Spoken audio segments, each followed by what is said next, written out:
Nunca confíes en los tés que te prepara tu suegra, especialmente cuando llevas a tu hijo en el vientre.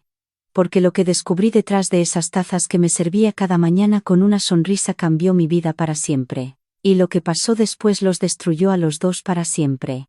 Hace 4 años yo era una mujer diferente. Me llamó Sofía, tengo 36 años, y en ese entonces pensaba que había construido exactamente la vida que siempre quise. Trabajaba como contadora en una empresa mediana en Monterrey, tenía mi propio departamento antes de casarme, y creía con toda el alma que el amor que Alejandro me tenía era genuino. Nos casamos después de 2 años de noviazgo, en una ceremonia sencilla en la parroquia del barrio donde crecí. Pero había algo que debía haber visto desde el primer día que conocí a su madre. Algo que estaba ahí, frente a mis ojos, y que yo elegí ignorar porque quería creer que las cosas serían distintas. Doña Marisol no era una suegra difícil en el sentido ordinario de la palabra, era algo más calculado que eso. Sonreía siempre. Nunca levantaba la voz. Nunca insultaba directamente. Pero en cada conversación, en cada reunión familiar, en cada pequeño gesto cotidiano, dejaba muy claro quién mandaba en la vida de su hijo. Y eso incluía mandar sobre mí. Alejandro era arquitecto, trabajaba en el despacho de su padre, y vivía completamente atrapado entre el amor que decía tenerme y el miedo que le tenía a su madre. No era un hombre malo, o al menos eso me convencí de creer durante años. Era simplemente un hombre que nunca había aprendido a existir fuera de la sombra de doña Marisol. Cuando su madre hablaba, él escuchaba. Cuando su madre decidía, él obedecía. Y cuando su madre desaprobaba algo, él encontraba la manera de hacérmelo saber a mí, como si la opinión fuera suya. Los primeros meses después de la boda los pasé ajustándome a sus críticas sobre cómo cocinaba, sobre cómo decoraba nuestra casa, sobre mi forma de vestirme para las reuniones familiares. Una vez me dijo, frente a toda su familia reunida en la mesa, que el mole que había preparado yo tenía demasiada sal y que eso se notaba en las personas que no tenían tradición culinaria. Alejandro se rió. Yo tragué en seco y seguí sonriendo. Lo que más me afectó con el tiempo fue la costumbre de los desayunos. Doña Marisol vivía a 40 minutos de nuestra casa, pero los domingos sin falta aparecía a las 9 de la mañana con una bolsa de mandado y la actitud de quien llega a su propia cocina. Decía que venía a ayudarme, pero en realidad venía a ocupar el espacio. Y siempre, sin excepción, preparaba un té de hierbas que ponía frente a mí con esa sonrisa suya, la misma de siempre, y decía que era bueno para la digestión, para los nervios, para el estrés del trabajo. Yo lo tomaba porque negarme hubiera significado una semana entera de comentarios indirectos sobre mi falta de educación y mi ingratitud. Así que lo tomaba. Cada domingo. Sin saber lo que había dentro de esa taza. Cuando quedé embarazada, pensé que las cosas cambiarían. Que la llegada de un nieto suavizaría algo en doña Marisol. Alejandro estaba feliz, genuinamente feliz, y por un par de semanas pareció que todo se acomodaba. Pero la verdad es que doña Marisol solo cambió de estrategia. Dejó de criticar mi forma de cocinar y empezó a preocuparse obsesivamente por mi salud. Me mandaba mensajes con artículos sobre alimentación en el embarazo. Me llevaba suplementos que ella misma compraba en una tienda naturista del centro. Y siguió con los tés. Ahora con más frecuencia, ahora con la excusa de que eran buenos para las náuseas. A los 4 meses de embarazo, Alejandro me anunció que su madre había organizado un fin de semana en el rancho familiar en las afueras de Linares. Era una propiedad grande que había pertenecido al abuelo paterno de Alejandro, tierra con una casa antigua y mucho silencio. Doña Marisol decía que el aire de campo me haría bien, que necesitaba descansar del trabajo, que el embarazo se llevaba mejor lejos del ruido de la ciudad. Yo no quería ir. Llevaba días sintiéndome extraña, con un cansancio que iba más allá del normal del embarazo y unos calambres leves que mi ginecóloga me había dicho que vigilara. Pero cuando se lo dije a Alejandro, me miró con esa expresión que ya conocía bien. Me dijo que su madre se había esforzado mucho organizando todo, que tenía invitados, que no podíamos quedar mal. Que yo exageraba. Que el descanso me iba a quitar los calambres. Salimos un sábado por la mañana. El rancho estaba a 1:30 de la ciudad, por una carretera que se fue volviendo más angosta y más silenciosa conforme avanzamos. Doña Marisol viajó con nosotros. Desde el asiento trasero no paró de hablar sobre la casa, sobre los arreglos que había mandado hacer, sobre los invitados que llegarían en la tarde. En ningún momento me preguntó cómo me sentía. Llegamos al mediodía. La casa era grande, con paredes de adobe y techos altos, rodeada de mezquites y una presa pequeña al fondo. Había un trabajador del rancho, don Aurelio, que vivía ahí permanentemente y se encargaba de cuidar la propiedad. Era un hombre de unos 60 años, callado, de pocas palabras. Doña Marisol me había preparado un té en cuanto llegamos. Me lo entregó casi sin mirarme, ya concentrada en dar instrucciones sobre la comida y la disposición de las mesas para la tarde. Yo lo tomé sin pensar. Ya era un reflejo. 2 horas después empecé a sentirme mal. No era un malestar difuso. Era algo concreto, algo que me apretaba por dentro y que venía acompañado de un dolor en la parte baja del vientre que no podía ignorar. Fui al baño y vi que había sangrado un poco. El miedo que sentí en ese momento no lo había sentido nunca antes. Mi hijo. Tenía que proteger a mi hijo. Salí buscando a Alejandro. Lo encontré en la terraza con su madre y 2 personas que yo no conocía, riéndose de algo. Cuando me acerqué y le tomé el brazo, mi expresión debió decirle todo porque su risa se borró de inmediato. Alejandro, necesito ir al hospital. Creo que algo está pasando con el bebé. He sangrado. Doña Marisol se volvió hacia mí con una calma que ahora me resulta aterradora. Me miró de arriba abajo, despacio, y dijo: las manchas en el embarazo son completamente normales, Sofía. Mi cuñada las tuvo toda la gestación y sus hijos están perfectos. No exageres. Tienes la costumbre de convertir cada cosa en una emergencia. Yo la miré. El dolor seguía ahí. Le dije que no era una mancha pequeña, que era sangrado, que mi doctora me había dicho específicamente que cualquier sangrado debía consultarse. Doña Marisol suspiró como si yo fuera una niña caprichosa interrumpiendo algo importante. Luego miró a Alejandro. Y Alejandro dudó. Ese momento de duda lo recuerdo con una claridad dolorosa. Lo vi mirar a su madre, luego mirarme a mí, luego volver a mirar a su madre. Y supe, antes de que abriera la boca, lo que iba a decir. Sophie, mi mamá conoce esto. Ha estado embarazada, ha acompañado embarazos toda su vida. Si dice que es normal, probablemente lo es. Dejemos que pasen las horas y si empeora, a primera hora del domingo te llevo. Primera hora del domingo. Eran las 2 de la tarde del sábado.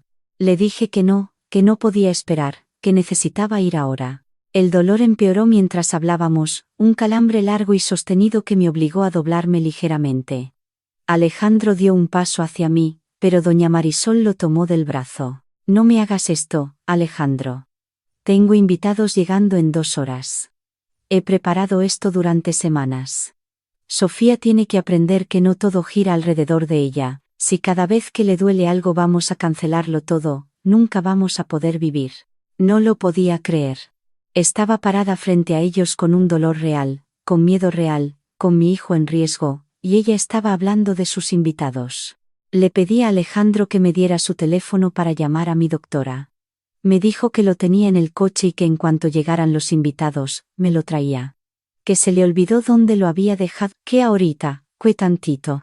Doña Marisol entró a la casa. Alejandro la siguió.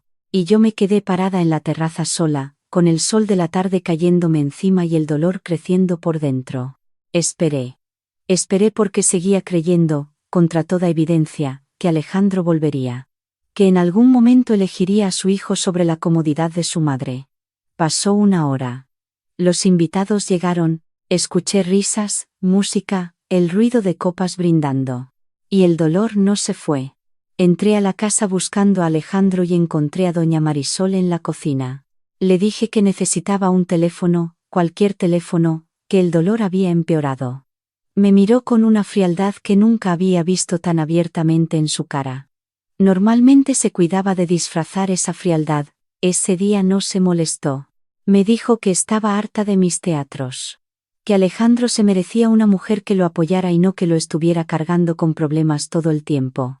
Que si tan mal me sentía, me fuera a acostar y dejara de arruinar lo que ella había organizado. Y que no había teléfono disponible para mí en ese momento. No había teléfono disponible para mí. Me quedé mirándola. El dolor pulsaba. Y entendí, con una claridad brutal, que esa mujer no me ayudaría aunque me viera caer al suelo. Salí de la cocina.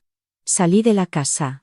Caminé hacia la parte trasera del rancho donde había visto a don Aurelio trabajar por la mañana. Caminé despacio porque cada paso dolía, apoyando una mano en la pared de adobe mientras avanzaba por el corredor.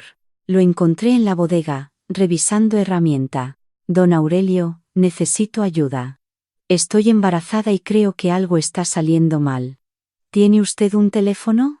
El hombre me miró un segundo y no preguntó nada más. Sacó del bolsillo de su camisa un teléfono viejo, de esos pequeños que solo llaman y mandan mensajes, y me lo extendió sin dudar. Llamé directo al número de urgencias. Cuando la operadora contestó, le dije que estaba embarazada de 16 semanas, que llevaba horas con dolor abdominal y sangrado, y que estaba en un rancho a las afueras de Linares sin transporte disponible. Le di el nombre del rancho y ella me dijo que enviaba una ambulancia de inmediato, que me quedara quieta, que no me moviera. Don Aurelio se quedó conmigo. No dijo mucho, solo se sentó en una silla de madera cerca de la puerta de la bodega y estuvo ahí. A veces eso es suficiente. A veces la presencia silenciosa de alguien que no te abandona vale más que 1000 palabras. La ambulancia tardó 40 minutos. 40 minutos en los que el dolor fue en aumento y en los que nadie de la casa principal salió a buscarme. Ni Alejandro. Nadie. Cuando escuché la sirena, lloré. De alivio, de miedo, de todo junto. Los paramédicos me evaluaron rápido. Una mujer joven me puso la mano en el vientre y su cara se puso seria. Me dijo que necesitaban llevarme al hospital de inmediato, que los signos indicaban un posible desprendimiento de placenta parcial y que cada minuto contaba. Me subieron a la ambulancia. Mientras me llevaban, uno de los paramédicos le habló al hospital para avisar. Escuché que decía, gestante de 16 semanas, posible desprendimiento, trasladarla a urgencias obstétricas, instalarle vía, monitorear. Alejandro no apareció hasta que llamé desde el hospital, ya con una enfermera prestándome su propio teléfono. Cuando contestó, escuché voces y música de fondo. Seguía en la fiesta. Le dije dónde estaba. Le dije lo que los médicos habían encontrado. Hubo un silencio largo. Llegó 2 horas después. Entró a la sala donde me habían estabilizado con cara de culpa pero también, y esto no lo olvidé, con cara de alguien que no estaba seguro de qué tan grave había sido realmente, como si una parte de él todavía creyera que yo había exagerado. El médico que me atendió fue directo con los dos. Me dijo que había llegado a tiempo, que el bebé estaba bien por el momento, que habían logrado estabilizar la situación, pero que si hubiera tardado 3 o 4 horas más en recibir atención, el resultado hubiera podido ser muy diferente. Que con un desprendimiento de placenta, las horas importan. Sofía, ¿puedes decirme si tomaste algo hoy? ¿Algún medicamento, algún suplemento, alguna infusión? Le conté lo del té.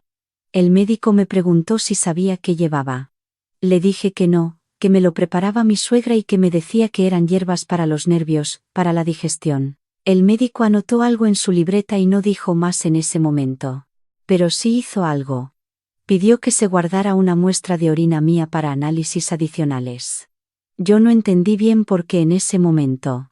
Alejandro se quedó conmigo esa noche en el hospital. No durmió. Yo tampoco. A las 3 de la mañana me tomó la mano y me dijo que lo sentía, que se había equivocado, que debió haberme llevado al hospital desde el principio, que su mamá lo había convencido de que yo exageraba y que él se lo había creído. Que lo perdonara. Lo miré en la oscuridad de esa habitación. Pensé en el tiempo que llevábamos juntos. Pensé en el hijo que cargaba. Y pensé en algo que no podía nombrar todavía pero que sentía muy claro, que eso no era la primera vez.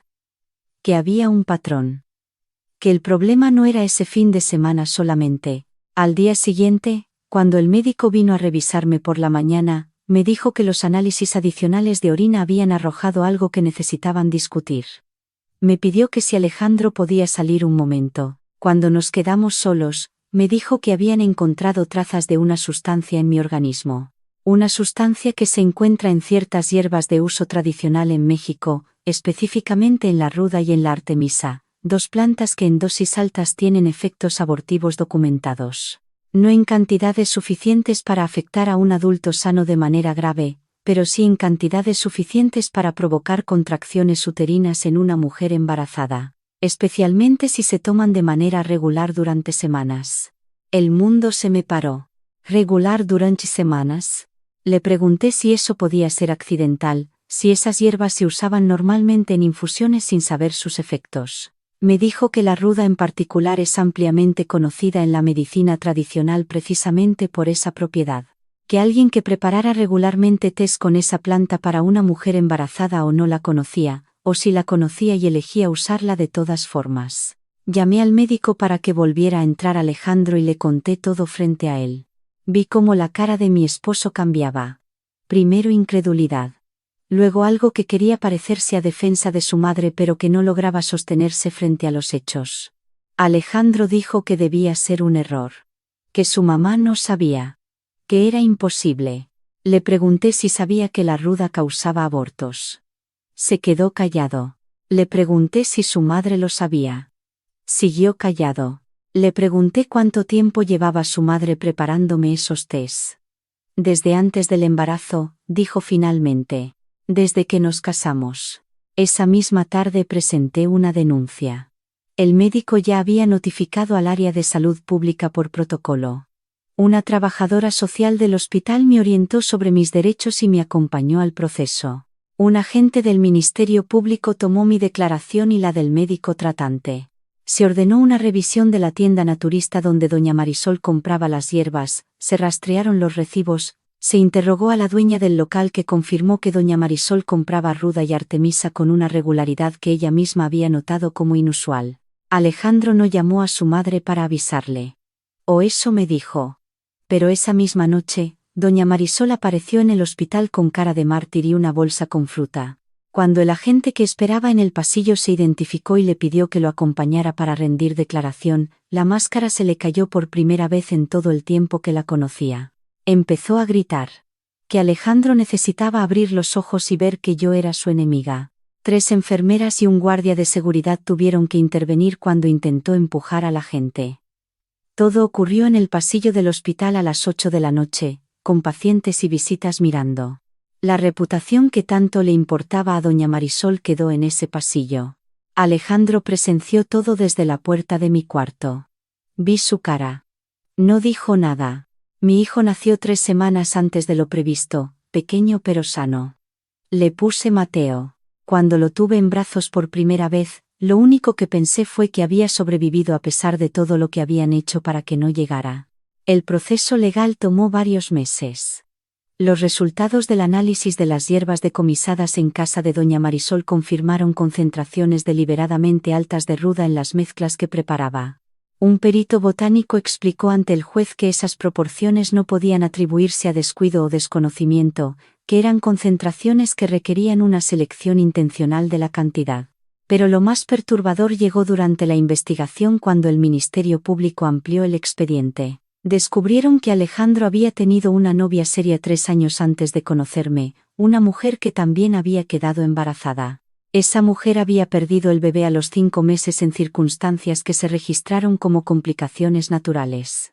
Nunca se investigó más allá, pero esa mujer también había consumido tés de hierbas preparados por doña Marisol durante su embarazo. La buscaron. Todavía vivía en Monterrey. Cuando el fiscal la contactó y le explicó lo que habían encontrado, ella dijo que durante años había tratado de no pensar en ese embarazo perdido, que había asumido que fue mala suerte.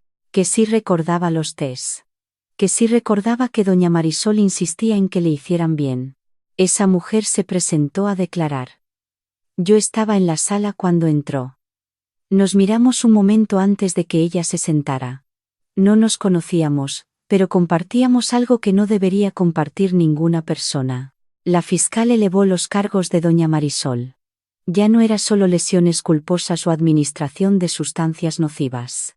Había intencionalidad documentada, había un patrón, había una segunda víctima. Los cargos incluyeron lesiones dolosas agravadas, peligro de la vida del producto, y en relación con el caso anterior, una investigación por pérdida gestacional inducida. En el juicio, el abogado de doña Marisol intentó argumentar que todo era parte de la medicina tradicional, que usar plantas medicinales no era un delito, que su representada actuaba por desconocimiento. El perito botánico desmontó ese argumento en 15 minutos. La dueña de la tienda naturista declaró que doña Marisol, en más de una ocasión, le había preguntado específicamente sobre los efectos de la ruda en el embarazo.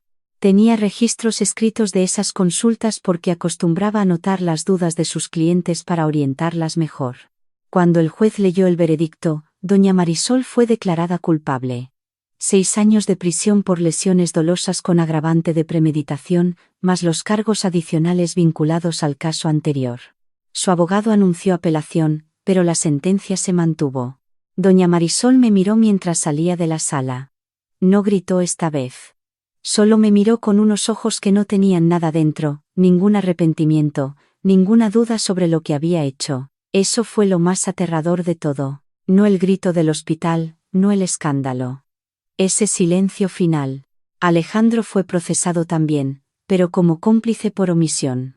El fiscal argumentó que había tenido acceso a la información, que su comportamiento el día del rancho indicaba conocimiento o sospecha razonable, y que su inacción había puesto en riesgo la vida de su hijo y la mía. No fue sentenciado a prisión, pero recibió una pena suspendida con servicio comunitario obligatorio, terapia psicológica supervisada, y quedó inhabilitado para ejercer como arquitecto durante 2 años mientras duró el proceso. El divorcio se finalizó antes de que terminara el juicio. Mi abogada, la licenciada Fuentes, fue clara desde el principio, dados los hechos documentados, tenía derecho a una compensación significativa. Alejandro no peleó los términos. Creo que en algún lugar, debajo de todo el condicionamiento que su madre le había metido durante toda su vida, sabía que no tenía derecho a pelear nada. Me quedé con el departamento. Recibí una compensación económica que me permitió estar 1 año sin trabajar mientras me recuperaba y cuidaba a Mateo. Y Alejandro tiene visitas supervisadas con su hijo cada 15 días, visitas que Mateo ya conoce como el tiempo con su papá, sin más drama ni más historia que esa. Han pasado 3 años desde ese sábado en el rancho. 3 años desde que me dejaron sola con un dolor que podría haberme costado a mi hijo y a mí misma. Volví a trabajar cuando Mateo cumplió 14 meses, en una firma más grande donde me pagan mejor y donde nadie me conoce por lo que pasé, solo por lo que sé hacer. Empecé terapia desde el hospital y no la he dejado. Mi terapeuta me ayudó a entender algo que me costó mucho aceptar, que el abuso emocional que viví durante años con doña Marisol fue real aunque nunca levantara la voz, aunque siempre sonriera, aunque cada golpe viniera envuelto en una taza de té o en una preocupación fingida. El control también es violencia. La manipulación también es violencia. Y tolerar todo eso durante años no fue mi culpa, fue el resultado de haber aprendido a sobrevivir dentro de un sistema que yo no diseñé. La exnovia de Alejandro y yo nos seguimos en contacto. Nos une algo que nunca quisimos compartir. Juntas hemos hablado en un grupo de apoyo para mujeres que han vivido situaciones similares, no para quedarnos en el dolor sino para que otras puedan identificar lo que nosotras tardamos demasiado en ver. A veces me preguntan si perdoné. Les digo que no perdoné lo que hicieron, que no creo que el perdón sea una obligación que se le deba a quien casi te destruye. Pero sí elegí soltar, elegí no construir mi vida sobre el peso de ese rencor porque el rencor me costaba energía que necesito para Mateo, para mi trabajo, para mí misma. Doña Marisol lleva 3 años en prisión.